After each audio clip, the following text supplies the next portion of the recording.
Hello children, welcome to us education. आज हम करेंगे आरबीएससी की तीसरी क्लास की हिंदी की किताब का छठा चैप्टर आदमी का धर्म। इसके हम करेंगे प्रश्नोत्तर। आइए देखते हैं।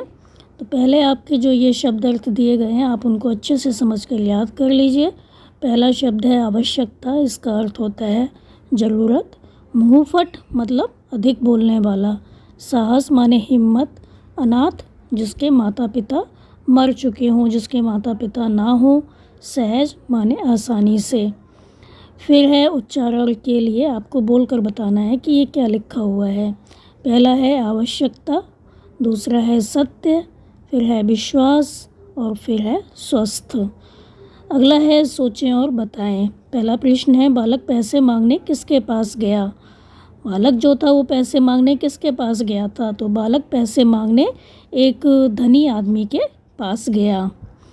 आपका अगला प्रश्न है बालक उधार किसके लिए मांग रहा था, तो बालक उधार अपनी बीमार माँ के लिए मांग रहा था, अपनी बीमार माँ के इलाज के लिए मांग रहा था। अगला है बालक ने अपना नाम क्या बताया, तो बालक ने अपना नाम क्या बताया था, बालक ने अपना नाम भारत सिंह बताया था। तो पहले का आंसर हो गया कि बालक पैसे मांगने एक धनी व्यक्ति के पास गया था। बालक उधार किसके लिए मांग रहा था, बालक उधार अपनी बीमार माँ के इलाज के लिए मांग रहा था और बालक ने अपना नाम भारत सिंह बताया। आपका अगला प्रश्न है रिक्त स्थानों की पूर्ति करें। तो आपको देखना है कि कौन सा शब्द कहाँ पर आएगा। पहला है एक नगर में एक रहता था, तो एक नगर में एक धनी आदमी रहता था। उस समय वह आदमी अपने बरामदे में बैठा हुआ पढ़ रहा था, तो उस समय वह आदमी अपने बरामदे में बैठा हुआ समाचार पत्र पढ़ रहा था। तो क्या तुम एक बालक हो, तो क्या तुम एक अनाथ बालक हो। फिर है मैं मनुष्य के गुणों को ही मानता हूँ, तो मैं मनुष्य के गुणों को ही धर्म मानता हूँ। आपका अगला प्रश्न है बालक ने ऐसा क्यों कहा कि मेरा कोई धर्म नहीं है, तो बालक ने ऐसा इसलिए कहा क्योंकि वो भीख मांग रहा था। तो उसने कहा था भीख मांगने वाले का कोई धर्म नहीं होता, और जो बालक था वो उस समय याचक था, वो भीख मांग रहा था, इसलिए उसने कहा कि उसका कोई धर्म नहीं है।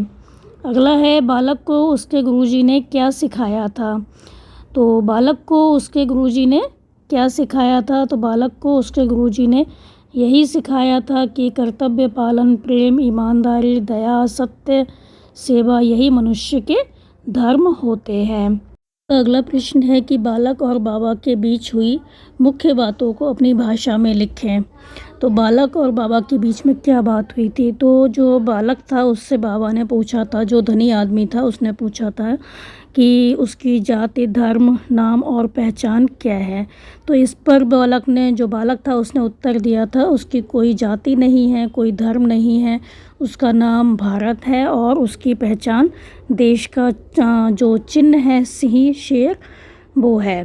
तो धनी आदमी ने बालक से उसकी जाति, धर्म, नाम और पहचान पूछी थी। इस पर बालक ने उत्तर दिया कोई जाति नहीं, कोई धर्म नहीं, नाम भारत और पहचान देश का चिन्ह सिंह है।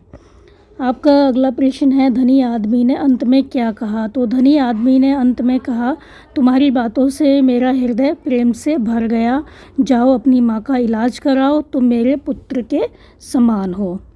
आपका अगला प्रश्न है कि विलोम शब्द लिखें। तो आपको जो ये शब्द दिए गए हैं उनके विलोम शब्द लिखने हैं। जैसे धर्म का अधर्म होता है, इसी तरह आपको लिखने हैं। तो सनाथ का होता है अनाथ। सनाथ मतलब जिसके माता पिता होते हैं, अनाथ मतलब जिसका कोई ना हो।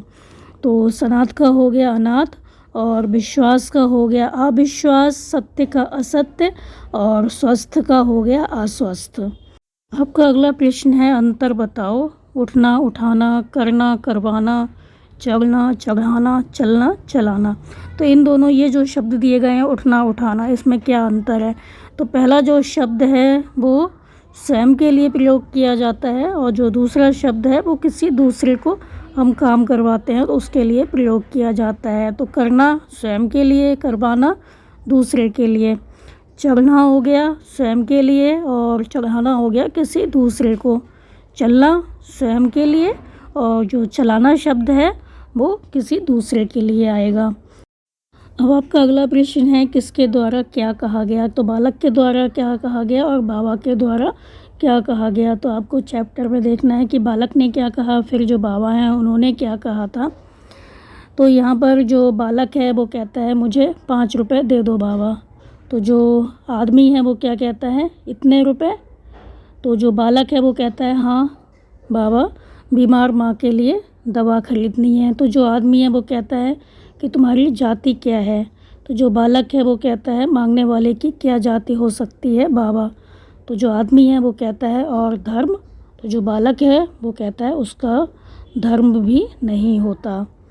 तो इस तरह से आप कोई भी जो उनके बीच वार्तालाप हुई है वो यहाँ पर लिख सकते हैं।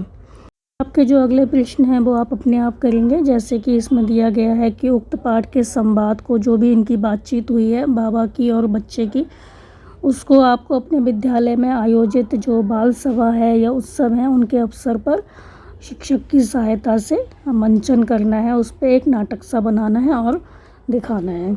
और फिर आपको अगला जो है, आप पाठ के संवाद को मौखिक याद कर अपनी कक्षा में सुनाएं। तो इन दोनों के बीच जो बात हुई है उनको आपको याद करना है, अपनी क्लास में सुनाना है। तो ये दोनों प्रश्न आप अपने आप करेंगे। तो ये थे आपके इस चैप्टर के प्रश्न उत्तर बच्चों। आप इनको अच्छे से समझ कर याद कर लीजिए और हमारे चैनल असाई एजुकेशन को लाइक कीजिए, सब्सक्राइब कीजिए और शेयर करना बिल्कुल मत भूला करिए। Thank you.